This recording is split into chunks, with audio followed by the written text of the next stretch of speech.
Now, I'm sure a lot of people can feel this. And it's not showing up in one headline, it's not showing up in some breaking story, but it is showing up in those quiet moments when you're sitting down, having dinner, having that glass of wine, and then you open up the mail and start looking at your bills, and something ends up not making sense. And a lot of people are saying that right now. They're saying, there's a growing realization that life here in the United States didn't just suddenly collapse. It just slowly somehow became harder to justify. And for a while, people tried to absorb it. And it brought a lot of people to this point of strain where you see people tightening their budgets, you see people cutting back, and you tell yourself, hey, it's just inflation. But what happens? Housing keeps climbing. Insurance keeps climbing. Healthcare never stops climbing. And it's like being on a treadmill where someone keeps turning up the speed, but never tells you. So you're running harder and harder, but getting nowhere. And eventually, you stop asking how to keep up. And it brings us to this point where we start to recognize things. It's this recognition phase. And you start asking, hey, why does this feel so impossible right now? And that's really the shift. Because now you start comparing. People start comparing. And it's where things get real. Now, a lot of people have been commenting and looking at places like Lisbon or Portugal, where rents can average around $1,200 to $1,400 a month.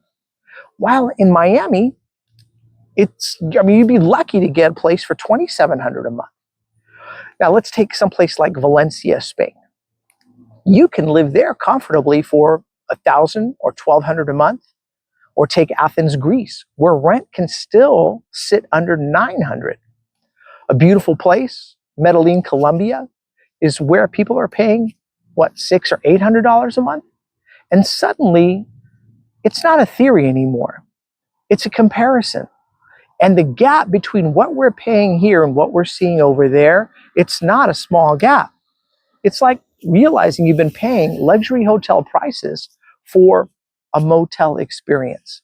It's the same money, but you're getting a completely different life. And a lot of people are saying exactly that. They're saying things like, hey, I didn't move because I hated America. I moved because my money started working again. And that's the difference.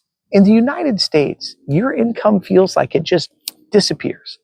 But in places like Thailand or Mexico or even the Philippines, that same income, it stretches, and it can stretch a long way, not just a little bit, but massively.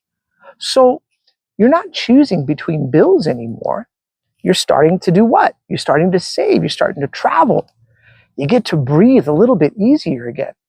And it really is. It's the difference between surviving your paycheck versus actually living on it. And once people see that difference, it's very difficult to unsee. And that brings us to this point where people just want to exit. And that's where this decision happens. It's not emotional, but it becomes mathematical because now people are doing something very simple. They're running the same life, but they're doing it in two different places. Now, we're still talking about the same income. We're still talking about the same type of living standards, but now we have different outcomes. And the results here are really undeniable because for a lot of retirees, they're going to places like Mexico, Costa Rica, Thailand, because healthcare is dramatically cheaper. Daily life is amazingly more affordable, and their fixed income actually works. Now, students are going to Germany and Italy and the UK because over there, education and tuition is free or dramatically lower. So they don't get caught in that student debt trap. There's no more lifelong debt. And globally, those education systems are recognized. They're globally recognized educations. So they end up taking remote workers and choosing places like Portugal, Spain, Bali, Colombia, because digital nomad visas exist. Lower cost of living, it exists. Better lifestyle balance, that exists too. And here's the key.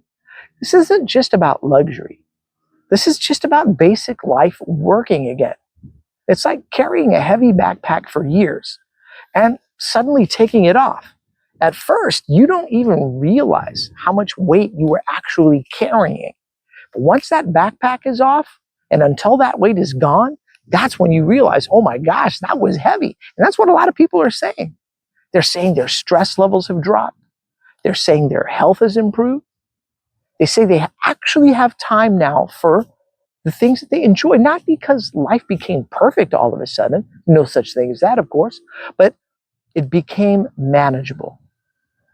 Now, here's where things get a little bit uncomfortable, because a lot of people are also saying, wait, aren't Americans just driving up prices in those countries too? And the answer to that question is, yeah, that's already happening. In Lisbon, home prices have doubled. In parts of Portugal, Americans make up over half of foreign buyers. And in Spain, locals are protesting. Because when someone earns $80,000 a year and moves into a market where the average income is a fraction of that, prices are not going to stay low. That's just the reality. And it really is. It's like dropping a heavyweight into a lightweight fight. Everything just starts to shift.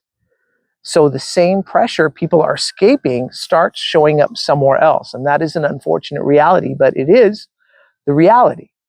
But here's the part that matters the most. Even in knowing that, people are still leaving. And that tells you everything you need to know, because people don't leave their country easily. They leave when staying stops making sense and becomes completely unmanageable. And a lot of people are saying all of that right now, not because they want luxury, although that's nice, but because they just want normality. They want to feel normal again. A time where they can just have a normal rent, a normal grocery bill, a normal life. And when normal becomes unaffordable, people don't argue with the system. They certainly won't argue with the system forever. So eventually, what do? They end up walking away from it altogether. And that is the moment we are apparently in right now. It's not a mass exodus per se, but it is a growing realization that there are other options, that there are other options in the world. And once people see that, the only question left becomes this: how long do I stay before I make the same move? All right, guys, what do you think? Do I have this all right? Do I have it all wrong? Please put in the comment section below. I look forward to reading and replying to all of you guys' comments. And thank you again so much for watching me here on The Baseline.